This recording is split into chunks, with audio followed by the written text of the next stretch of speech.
அண்மையில் நடைபெற்று முடிந்த ஸ்ரீலங்காவின் நாடாளுமன்ற தேர்தலில் தமிழ் மக்கள் வழங்கிய ஆணை பலரையும் அதிர்ச்சிக்குள்ளாக்கி இருக்கின்றது. தமிழ் மக்களின் அரசியல் பேசி வந்த அத்தனை தமிழ் கட்சிகளையும் தமிழ் மக்கள் சம்மட்டி கொண்டு தலையில் அடித்தது போன்றதான ஒரு தீர்ப்பை தமது வாக்குகளினூடாக வழங்கி பலரையும் ஆச்சரியப்பட வைத்துள்ளார்கள்.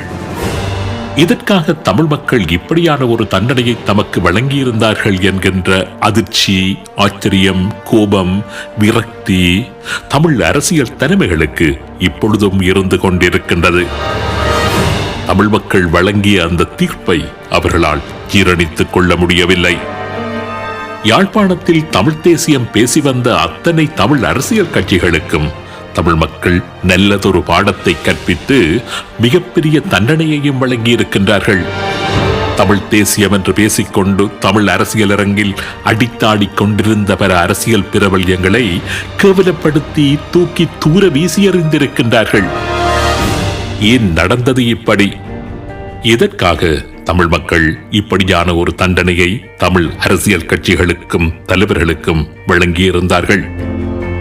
தமது வாக்குகளினூடாக தமிழ் மக்கள் ஏதாவது செய்திகளை தமிழ் அரசியல் தலைமைகளுக்கு கூற விளைகின்றார்களா? இந்த தேர்தலின் ஊடாக தமிழ் மக்கள் கூறிய அந்த செய்தியை தமிழ் அரசியல் தலைமைகள் சரியாக புரிந்து கொண்டிருக்கின்றார்களா? இந்த விடயம் பற்றித்தான் இன்றைய உண்மையின் தரிசனம் நிகழ்ச்சியில் விரிவாக நாம் பார்க்க இருக்கின்றோம்.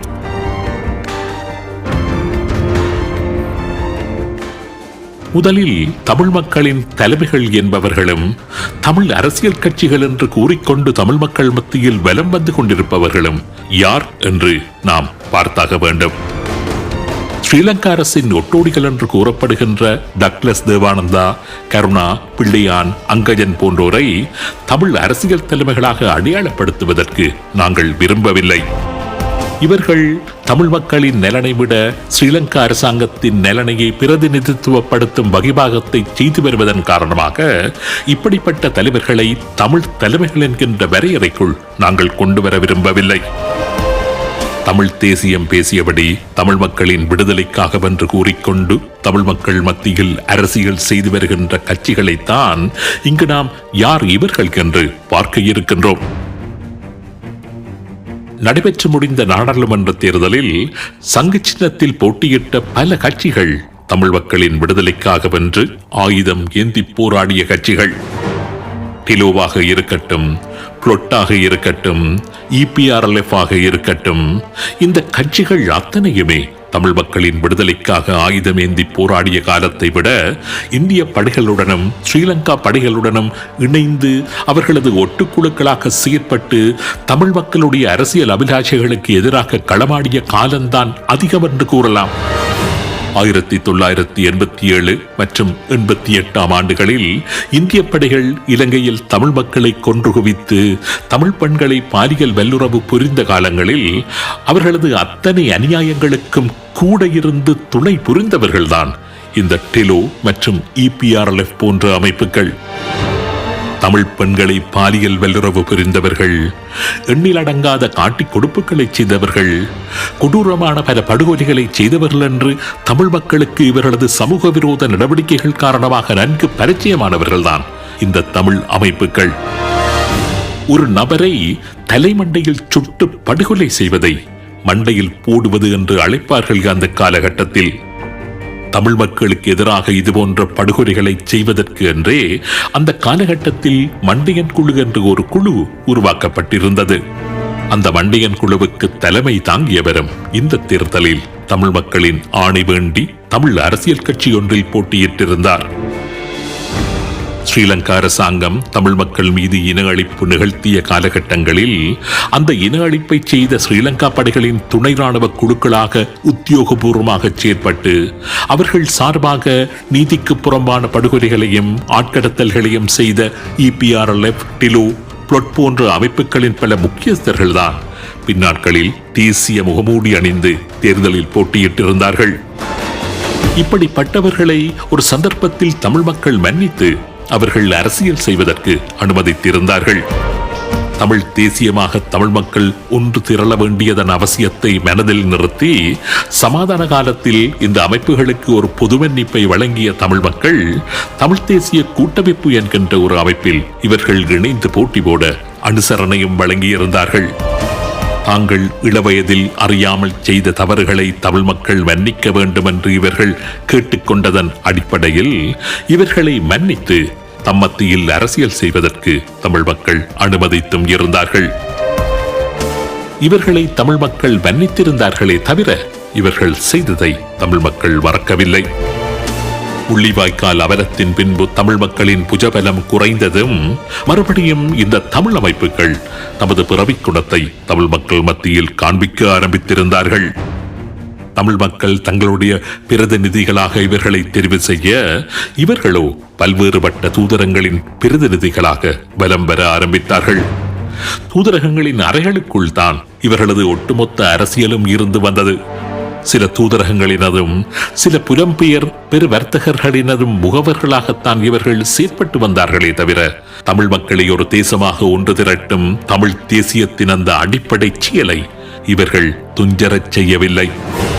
வடபகுதிக்குள் போதைப் பொருள் கடத்தும் செயலாக இருக்கட்டும், மதமான அனுமதி பத்திர விடயமாக இருக்கட்டும், யாழ்ப்பாணத்தில் பாலியல் தொழிலாக இருக்கட்டும், தமிழ் இளைஞர்களை அரசியல் மலடாக்கும் எதிரிகளின் அத்தனை காரியங்களிலும் இவர்களின் சில உறுப்பினர்கள் ஈடுபடுவதாக மக்கள் குற்றம் சுமத்தி வருகின்றார்கள். இந்த நபர்களைத்தான் இந்த தேர்தலில் மக்கள் தூக்கி எறிந்திருக்கின்றார்கள். தமிழ் தேசியம் என்கின்ற முகமூடி அணிந்து தமிழ் மக்களின் பெயரில் தமிழ் மக்களை ஏமாற்றி அரசாங்கத்தினதும் தூதரகங்களினதும் முகவர்களாக வலம் வந்த இந்த கட்சிகள் அத்தனையையும் ஒன்றுவிடாமல் துடைத்தெறிந்து தமது கோபத்தை தமிழ் மக்கள் கொட்டி தீர்த்திருக்கின்றார்கள் தமது வாக்குகளின் கூடாக. தேர்தலில் படுதோல்வியை இவர்களுக்கு மக்கள் வழங்கியும் கூட இதற்காக தமிழ் மக்கள் தங்களை நிராகரித்திருக்கின்றார்கள் என்று புரிந்து கொண்டு தங்களை திருத்தும் நடவடிக்கைகளில் ஈடுபடாமல் தோல்வியை துடைத்தெறிந்துவிட்டு எங்கள் இலட்சியத்தில் தொடர்ந்து பயணிப்போம் என்று அறிக்கை வேறு விட்டுக் கொண்டு திரிகின்றார்கள். நாங்கள் உங்களிடம் கேட்கின்றோம், இது உங்கள் இலட்சியம். தமிழ் மக்களுக்கு ஏதாவது செய்வதுதான் உங்கள் இலட்சியம் என்றால் தமிழ் மக்களுக்கு இதுவரை என்ன செய்திருக்கின்றீர்கள்? இனிமேல் என்ன செய்ய போகின்றீர்கள்? ஒரு காலத்தில் சோதனை சாவடிகளில் நின்று தமிழ் இளைஞர்களை காட்டிக் கொடுப்பதுதான் உங்கள் இலட்சியமாக இருந்தது. அந்த இலட்சிய பாதையில் தானா நீங்கள் பயணம் செய்ய போகின்றீர்கள்? தமிழ் இளைஞர்களை மண்டையில் போடுவதுதான் ஒரு காலத்தில் உங்கள் இலட்சியமாக இருந்தது. அந்த இலட்சிய பாதையில் தானா எதிர்வரும் காலங்களில் நீங்கள் பயணிக்கப் போகின்றீர்கள்? சிங்கள ராணுவத்தில் மாதாந்த சம்பளம் பெற்றுக்கொண்டு துணை ராணுவ குழுக்களாக பல ஆண்டுகளாக செயற்பட்டு வந்தீர்களே, அந்த இலட்சிய பாதையில் தானா நீங்கள் பயணிக்கப் போகின்றீர்கள்? தேர்தலில் தோல்வியடைந்தாலும் எங்களது இலட்சியத்தில் தொடர்ந்து பயணிப்போம் என்று கூறுகின்றீர்களே, உங்களுடைய உண்மையான இலட்சியம்தான் என்ன? சரி, அடுத்ததாக தமிழரசு கட்சி பற்றி பார்ப்போம். தமிழரசு கட்சியும் கிட்டத்தட்ட இவர்களைப் போலதான். தமிழரசு கட்சி ஆயுதமேந்தி தமிழ் மக்களை நேரடியாக படுகொலை செய்யவில்லையே தவிர தமிழ் மக்களின் அரசியல் அபிலாஷைகளை படுகொலை செய்வதில் தமிழரசு கட்சி அண்மை காலமாக கொஞ்சமும் பின்னிக்கவில்லை. தமிழரசு கட்சியை பொறுத்தவரையில் அவர்கள் கோரி நின்ற அத்தனை ஆணைகளையும் தமிழ் மக்கள் வழங்கியிருந்தார்கள். கண்களை மூடிக்கொண்டு வழங்கியிருந்தார்கள். வடக்கு மாகாண சபையை தமக்கு தரும்படி தமிழரசு கட்சி கேட்டபோது தமிழ் மக்கள் அவர்களை அமோகமாக வெல்ல வைத்து வடக்கு மாகாண சபையை தமிழரசு கட்சியின் கரங்களில் கொடுத்தார்கள். ஆனால் பதிலுக்கு தமிழரசு கட்சி என்ன செய்தது என்றால், தமக்குள் குத்துவெட்டுப்பட்டு மாகாண சபையை இயங்க விடாமல் தடைகளை தமக்குத்தாமே விதித்துக் கொண்டு தமிழ் மக்களின் அபிவிருத்திக்கு என்று வந்த பல மில்லியன் நிதியை திருப்பி அனுப்பிய சாதனையைத்தான் தமிழரசு கட்சி அரங்கேற்றியிருந்தது. 2012 ஆண்டு நடைபெற்ற கிழக்கு மாகாண சபை தேர்தலில் மாகாண சபையை கைப்பற்றக்கூடிய வகையில் 11 ஆசனங்களை வழங்கியதுடன் முதலமைச்சர் பதவியை ஒரு தமிழர் பெற்றுக்கொள்ளக்கூடிய வகையில் மற்ற தமிழ் கட்சிகளின் ஊடாகவும் தமது ஆதரவை தமிழரசு கட்சிக்கு வழங்கியிருந்தார்கள் தமிழ் மக்கள். ஆனால் ஒரு தமிழ் முதலமைச்சருக்கான தமிழ் மக்களின் ஆணையை புறம் தள்ளி தமிழ் மக்களின் போட்டி இனமொன்றுக்கு அந்த பதவியை தாரை வாத்திருந்தது தமிழரசு கட்சியின் தலைமை. 2016 ஆண்டு ஸ்ரீலங்காவின் நாடாளுமன்றத்தில் எதிர்க்கட்சி தகுதியையே தமிழரசு கட்சிக்கு வழங்கியிருந்தார்கள் தமிழ் மக்கள். ஆனால் அங்கு சென்றதும் கதிரைகளை சூடேற்றி மக்களுக்கு புரியாத பதங்களை எல்லாம் வாய்வார்த்தை ஜாலம் காண்பித்துவிட்டு கல்முனைக்கென்று வந்த தமிழ் பிரதேச செயலகத்தை கூட போட்டி இனத்திற்கு கொடுத்து தமிழ் மக்கள் தலையில் ஏறி நின்று சதுரங்கம் ஆடிய ஒரு கட்சிதான் இந்த தமிழரசு கட்சி. தமிழரசு கட்சி கேட்டது எல்லாம் வழங்கி தமிழ் மக்கள் அவர்களை தகுதிப்படுத்திக் கொண்டேதான் இருக்கின்றார்கள். ஆனால் தமிழரசு கட்சியோ தாம் அதற்கு தகுதி இல்லை என்பதை தொடர்ந்தும் நிரூபித்துக் கொண்டே இருக்கின்றது. அந்த கட்சியின் ஒரு தலைவர் நகர முடியாமல் வருடக்கணக்காக படுக்கையில் கிடந்து கொண்டிருக்கும் போது கூட தனது பதவியை விட்டு விலகுவதற்கு தயாரில்லாத பதவி ஆசையைத்தான் வெளிப்படுத்திக் கொண்டு இருந்தார். மற்றொரு தலைவரோ கடந்த ஜனாதிபதி தேர்தலின் போது 3 வெவ்வேறு கொள்கைகளை உடைய நபர்களுக்கு வாக்களித்துவிட்டு வெட்கமே இல்லாமல் ஊடகங்களில் வந்து கூறும் அளவுக்கு எந்தவித கொள்கையும் இல்லாத மந்தமடைந்துவிட்ட தலைமைகளை கொண்ட ஒரு கட்சியாகத்தான் தமிழரசு கட்சி அண்மை காலமாக இருந்து வருகின்றது. முள்ளிவாய்க்காலுக்கு பின்னான கடந்த 15 வருடங்களில் தேசியத்தின் பாதையில் மக்களை திரட்டி திரள்நிலை அரசியல் செய்கின்றதான எந்த விதமான காரியத்தையும் தமிழரசு கட்சி செய்யவில்லை. மக்களை அரசியல் மயப்படுத்துகின்ற வரலாற்று கடமையையும் கூட அவர்கள் செய்யவில்லை. அவர்கள் செய்தது எல்லாமே தமிழ் மக்களின் சொத்தாக இருந்து வந்த தமிழரசு கட்சியை நீதிமன்றம் வரை கொண்டு சென்று முடக்கியது மாத்திரம்தான். தேர்தல் காலங்களில் தொண்டை நரம்பு புடைக்க வீரவசனம் பேசுவதை தவிர மக்களுக்கென்று அவர்கள் செய்தது எதுவுமே இல்லை. யாழில் உரியொரு ஆசனத்தை மாத்திரமே தமிழரசு கட்சிக்கு தமிழ் மக்கள் வழங்கியதற்கு இதுபோன்ற இவர்களது செயல்கள்தான் பிரதான காரணம். இந்த தேர்தலில் மக்கள் தமக்கு வழங்கியுள்ள செய்தியை கேட்டாவது அந்த கட்சி தன்னை திருத்திக் கொண்டு முன்னகரமாக என்று பார்த்தால் தனது தேசிய பட்டியல் நியமனத்திற்கு மக்கள் மிக கேவலமாக நிராகரித்த ஒரு நபரையே அனுப்பி வைத்த அதனது சீரானது இந்த தமிழரசு கட்சி திருந்தவே திருந்த மாட்டாதா என்கின்ற சரிப்பை தமிழ் மக்களுக்கு ஏற்படுத்தும்படியாக இருக்கின்றது. முழு இலங்கையுமே மாற்றம் அது இது என்று ஒரு எழுச்சியை கண்டு வருகின்ற அதேவேளை தமிழரசு கட்சி மாத்திரம் பழைய குருடி கதவை திற என்று கூறியபடி தகுதியில்லாதவர்களை தலைமை தாங்க அனுமதித்துக் கொண்டு மக்கள் ஆணையை மறுபடியும் புறந்தள்ளி வருகின்றது. அடுத்ததாக தமிழ் தேசிய மக்கள் முன்னணியை எடுத்துக் கொள்ளுவோம். தமிழ் தேசிய மக்கள் முன்னணியை பொறுத்தவரையில் அவர்கள் எந்த தரப்புக்கும் சோரம் போனதான தகவல்கள் இதுவரை எங்களுக்கு கிடைக்கவில்லை. அப்படியிருந்தும் இம்முறை தேர்தலில் அவர்கள் மக்களால் தண்டிக்கப்பட்டதற்கு அவர்கள் மக்கள் அரசியல் செய்யாததே காரணம் என்று கூறலாம். தமிழ் தேசிய மக்கள் முன்னணி அரசியல் செய்வது அவர்களது புலம்பெயர் எஜமானர்களான ஒரு குறிப்பிட்ட அமைப்புக்கும் கஜேந்திரகுமார் பொன்னம்பலத்தினுடைய குடும்ப கீர்த்திக்கும் மாத்திரம்தான். மக்களை ஒரு தேசமாக திரட்டுகின்ற திரள்நிலை அரசியலை அவர்கள் செய்வது இல்லை. மக்களை தவிர்த்துவிட்டு 4 பேராக சென்று புகைப்படத்திற்காக ஏதாவது ஒரு அரசியலை செய்வார்கள் அல்லது யாழ் ஊடக மையத்தில் அரசியல் செய்வார்கள், அவ்வளவுதான். இந்த தமிழ் அரசியல் கட்சிகளுக்கெல்லாம் தமிழ் மக்கள் இந்த தேர்தலில் தக்க பாடம் புகட்டியதற்கு இவைகள்தான் பிரதான காரணம்.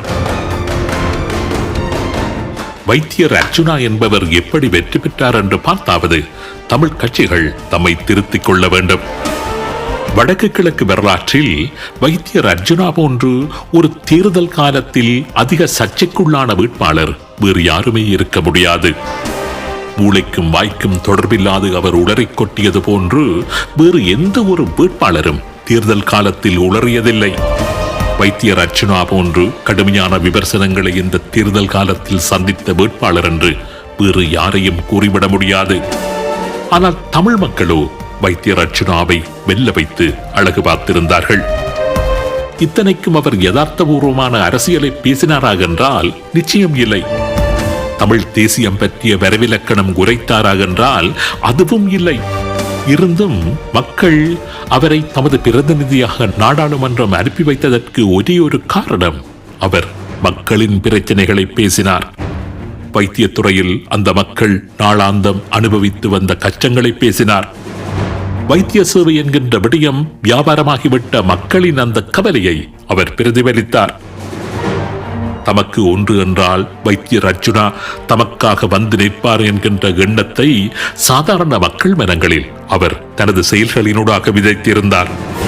வைத்தியர் அர்ஜுனாவை தமிழ் மக்கள் வெல்ல வைத்ததற்கு இதுதான் காரணம். வைத்தியர் நாடாளுமன்றம் சென்று கோமாளி கூத்து ஆடுவார் என்று அந்த மக்களுக்கு நன்றாக தெரியும். தன்னோடு நின்ற மக்களை நாளையோ நாளை மறுதினமோ துரோகி என்று சொல்லுவார் என்பதும் அந்த மக்களுக்கு தெரியும். என்னை போன்று நீ டிகிரி முடித்தாயா என்று தன்னிடம் கேள்வி கேட்பவர்களை பார்த்து அவர் திரும்பி கேட்பார் என்பதும் அந்த மக்களுக்கு நன்றாக தெரியும். ஆனாலும் யாருமே பேசாத நிலையில் அந்த மக்களுக்காக, அந்த மக்களின் பிரச்சனைக்காக ஒருவன் துணிந்து நின்று பேசினான், கேள்வி கேட்டான், சிறை சென்றான், தனது பதவியை அவன் இழந்தான் என்ற அர்ஜுனாவின் அந்த சீனுக்காகத்தான் மக்கள் அர்ஜுனாவை தமது பிரதிநிதியாக நாடாளுமன்றம் அனுப்பி வைத்தார்கள். சுமந்திரன், கஜேந்திரன், கஜேந்திரகுமார் பொன்னம்பலம் போன்ற மிக பிரபல்யமான தமிழ் தலைவர்களை விட அதிக வாக்குகளை வழங்கி மக்கள் அர்ஜுனாவை நாடாளுமன்றம் அனுப்பி வைத்ததற்கு மக்களின் பிரச்சனையை மக்களோடு மக்களாக நின்று அவர் பேசினார் என்பதுதான் முக்கியமான காரணம். தமிழ் தேசியம் பேசி இந்த தேர்தலில் தோல்வியடைந்த அரசியல்வாதிகளிடம் நாங்கள் சொல்ல விரும்புவது இதனைத்தான். தமிழ் மக்களுடைய பிரச்சனைகளை தமிழ் மக்களுடன் கூட நின்று நீங்கள் பேசியிருந்தால் தமிழ் மக்கள் உங்களுக்காக நின்றிருப்பார்கள். மக்களுக்காக நீங்கள் உங்களை உண்மையிலேயே அர்ப்பணித்திருந்ததாக மக்கள் நம்பியிருந்தால் நிச்சயம் உங்களை அவர்கள் நாடாளுமன்றம் அனுப்பி வைத்திருப்பார்கள். ஆனால் நீங்கள் அதனை செய்யவில்லை. செய்வதாக கூறினீர்கள், நடித்தீர்களே தவிர உண்மையிலேயே நீங்கள் அதனை செய்யவில்லை. செய்திருந்தால் நிச்சயம் தமிழ் மக்கள் உங்களை தூக்கி வீசி எறிந்திருக்க மாட்டார்கள். வைத்தியர் அர்ஜுனாவுக்கு புலம்பெயர் மண்ணில் இருந்து கிடைத்த ஆதரவை பார்த்து உண்மையிலேயே நாங்கள் வியந்திருந்தோம். அர்ஜுனாவுக்கு உதவ வேண்டும் என்று ஒரு வேள்வியே இங்கு நடந்து கொண்டிருந்தது. சில சமூக வலைத்தளங்களில் ஒரு தொகுதி புலம்பெயர் மக்கள் ஒன்று கூடி நின்று துணிந்து அர்ஜுனாவுக்கு வழங்கிய ஆதரவை பார்த்தபோது மனம் ஏற்கவும் முடியவில்லை. இவர்கள் எல்லாம் முட்டாள்கள் என்று கூறிவிட்டு இலகுவாக கடந்து செல்லவும் முடியவில்லை. பல படித்தவர்கள், வைத்திய கலாநிதிகள், முன்னாள் போராளிகள், தாய்மார், இளைஞர்கள் இப்படி பலர் புலம்பெயர் நாடுகளில் திரண்டு நின்று அர்ஜுனாவை தமது உணர்வுகளினாலும் பொருளாதார உதவிகளினாலும் தாங்கி பிடித்துக் கொண்டு நின்றார்கள். இந்த தேர்தல் காலத்தில் துரோகிகள், நாய்கள் என்று வைத்தியர் அர்ஜுனா அவர்களை பார்த்து திட்ட திட்ட அவர்கள் தொடர்ந்தும் அர்ஜுனாவுக்கு ஆதரவு வழங்கிக் கொண்டிருந்ததை பார்த்து உண்மையிலேயே ஆச்சரியப்பட்டேன். அது சரி, இது பிழை என்று நான் கூற வரவில்லை. புலம்பெயர் சமூகம் என்ற அந்த தரப்பை கையாளுவதில் தமிழ் தேசிய கட்சிகள் விட்ட தவறைத்தான் இங்கு நான் சுட்டிக்காண்பிக்க விரும்புகின்றேன். ஒரு அரசாங்கம் செய்ய முடியாத காரியத்தை தமது தேச விடுதலைக்காக செய்து காண்பித்தவர்கள்தான் புலம்பெயர் தமிழ் மக்கள். பல்வேறு நாடுகளின் உதவிகளால் மேற்கொள்ளப்பட்ட யுத்தத்தை தமது பங்களிப்புகளினால் தடுமாற வைத்து சாதித்து காட்டியவர்கள்தான் புலம்பெயர் தமிழ் மக்கள். இந்த புலம்பெயர் தமிழ் சமூகத்தை இத்தனை தமிழ் அரசியல் கட்சிகள் தமிழ் மக்களின் இருப்புக்காக பயன்படுத்தி இருந்தீர்கள். புலம்பெயர் தமிழர்கள் என்கின்ற அந்த மாபெரும் சக்தியை நீங்கள் ஏன் தமிழ் மக்களின் நன்மை கருதி பயன்படுத்த முடியவில்லை? நிலத்தில் உள்ள தமது உறவுகளுக்கு உதவுவதற்காக இரவும் பகலும் துடித்துக் கொண்டிருக்கின்ற புலம்பெயர் உறவுகளை தமிழ் தேசிய எழுச்சி பயணத்தில் ஏன் நீங்கள் இணைத்துக் கொண்டு பயணிக்க முன்வரவில்லை? அனுரகுமார திசநாயக்க புலம்பெயர் தமிழர்களுக்கு யாழ் மக்களின் நன்மை கருதி அழைப்பை விடுக்கின்றார்.